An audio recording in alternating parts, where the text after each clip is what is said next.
Entrevista coletiva está de volta. Hoje estamos conversando com Bruno Caetano, superintendente do SEBRAE no estado de São Paulo, que já falou aqui da sobrevida das nossas empresas, o número dessa sobrevivência. Regionalmente falando, Campinas está melhor do que o Brasil, isso é muito bom.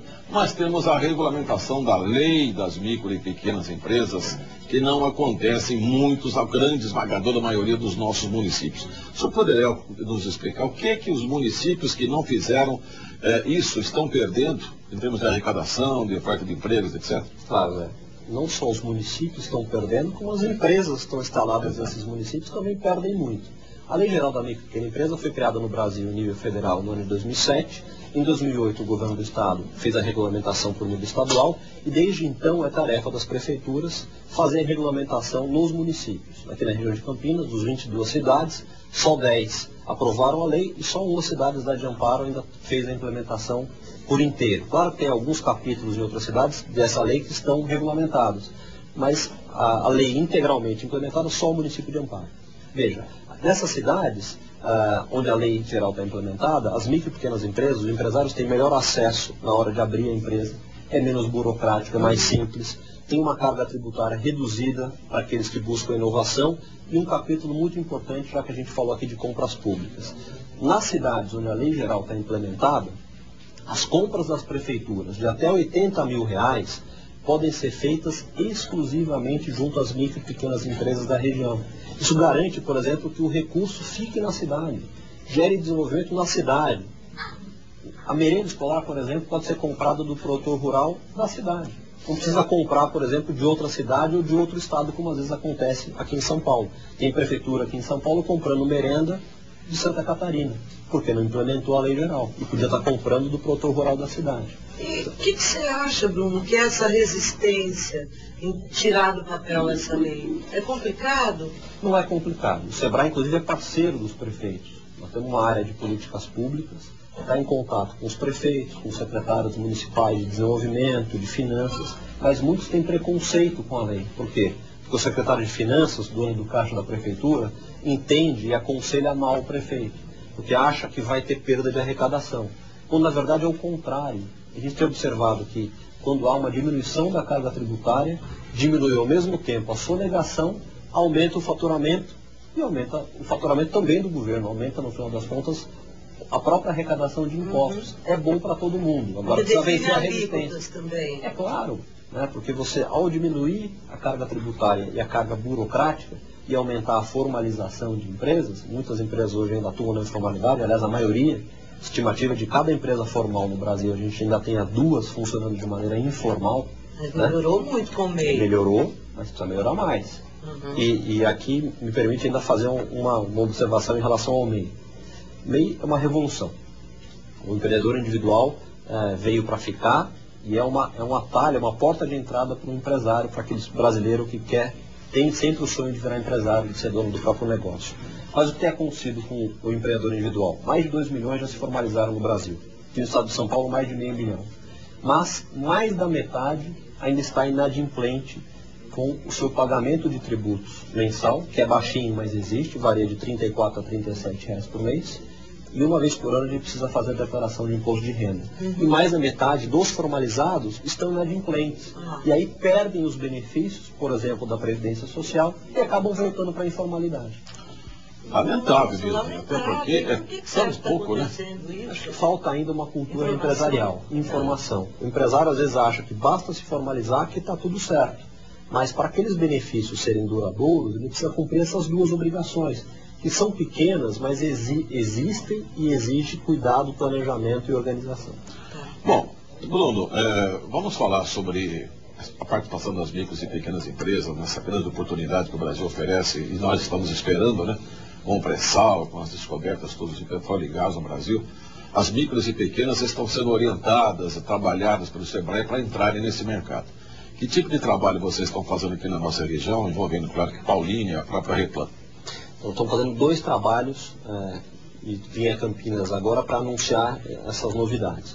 Primeiro, um trabalho junto às empresas que vão fornecer para a Petrobras, para a Replan, na região de Paulínia. A gente quer aumentar a participação das micro e pequenas empresas na cadeia do pré-sal e do petróleo, da exploração de petróleo.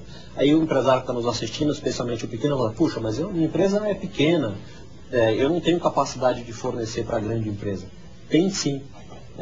O Sebrae está traduzindo o cadastro de fornecimento da Petrobras, ensinando os empresários quais são as medidas que ele precisa tomar para fornecer para a Petrobras e para as grandes empresas envolvidas na cadeia do pré-sal. É possível, dá para fazer, a gente tem exemplos bem-sucedidos no estado de São Paulo, de pequena empresa que se organizou e hoje está fornecendo bem para a Petrobras. Então, alguns exemplos claros do tipo, hoje você, por exemplo, não entrega um produto na Petrobras, ou de uma empresa subsidiária à Petrobras, se você tiver um caminhão com pneu careca. Né? Então, o detalhe do trabalho do Sebrae chega nesse ponto de explicar tudo o que o empresário precisa fazer para, ganhando uma licitação, uma concorrência, um fornecimento, que ele possa prestar um bom serviço. Segunda novidade, indústria. Estamos lançando aqui na região de Campinas o ALI, o Agente Local de Inovação. Nós vamos ter uma tropa de elite aqui de gestão empresarial, bolsistas do CNPq, formados há mais de 3 anos em áreas de interesse do empresário, engenharia, arquitetura, economia, administração e assim por diante. Eles vão percorrer 1.700 indústrias da região de Campinas, fazer o diagnóstico dessas indústrias, dessas pequenas indústrias, e ao lado dos técnicos do Sebrae fazer um plano de desenvolvimento e inovação para cada empresa, personalizado, para que a gente aumente a taxa de sobrevivência dessas indústrias, aumente o faturamento, agregue mais valor ao que é produzido aqui na região de Campinas. Nossa, mas quando? Precisa de um exército para fazer toda essa visita. São mas em 2 anos. O trabalho que começa Quantas agora. pessoas serão contratadas para isso? Nós temos aqui no escritório de Campinas mais de 30 funcionários que já trabalham no Sebrae São Paulo. E nós temos mais um time de 20 pesquisadores e bolsistas do CNPq que vão aplicar esse diagnóstico nessas empresas ao longo desses 2 anos. Fica muito caro, por exemplo, esse diagnóstico e depois implementar essas ações, porque eu acho que é isso que o cara vai estar pensando, falar, pô, mas será que eu toparia um diagnóstico? Será que eu alcanço, que eu tenho perna? Então, veja, essa é uma boa pergunta. Primeiro, boa parte dos serviços do Sebrae, diria que 95% dos serviços que o Sebrae presta é de graça. O empreendedor não paga nada. Não paga nada.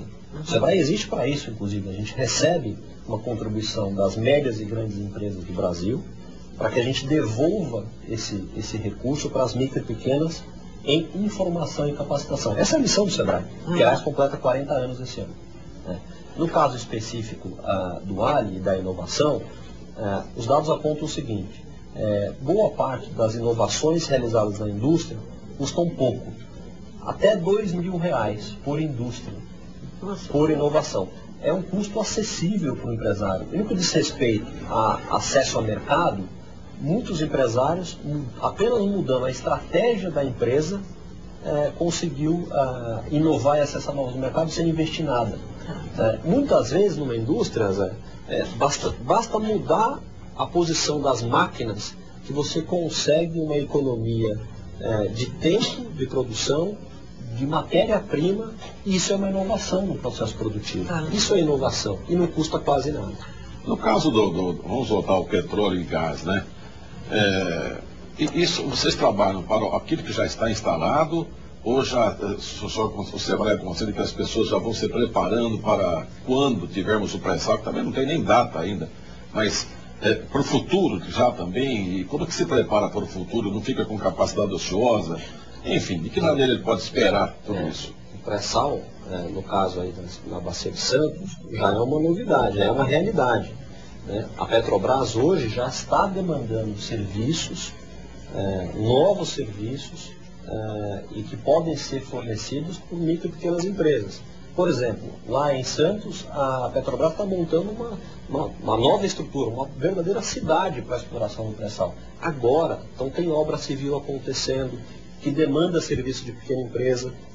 Se você não é dono de uma construtora, você pode participar dessa riqueza fornecendo alimentação, por exemplo, para os funcionários que lá estão trabalhando, uniforme, equipamentos de segurança, enfim, já é agora. Você vai estar orientando as empresas a fazer isso já, assim como a Copa do Mundo. A Copa do Mundo, do ponto de vista empresarial, não é um evento que vai acontecer em 2014, é um evento que já começou. Quem quiser ganhar dinheiro com a Copa do Mundo, é agora que precisa se preparar, e o Sebrae tem um programa também, além da cadeia de petróleo e gás, também para quem quiser aproveitar a Copa do Mundo como oportunidade de negócio. Bom, nós temos só um minutinho, né? Eu queria que o senhor deixasse uma mensagem para os nossos telespectadores, especialmente o micro e pequeno empresário que está se interessando pelo assunto, de que maneira ele pode se aprofundar no interesse.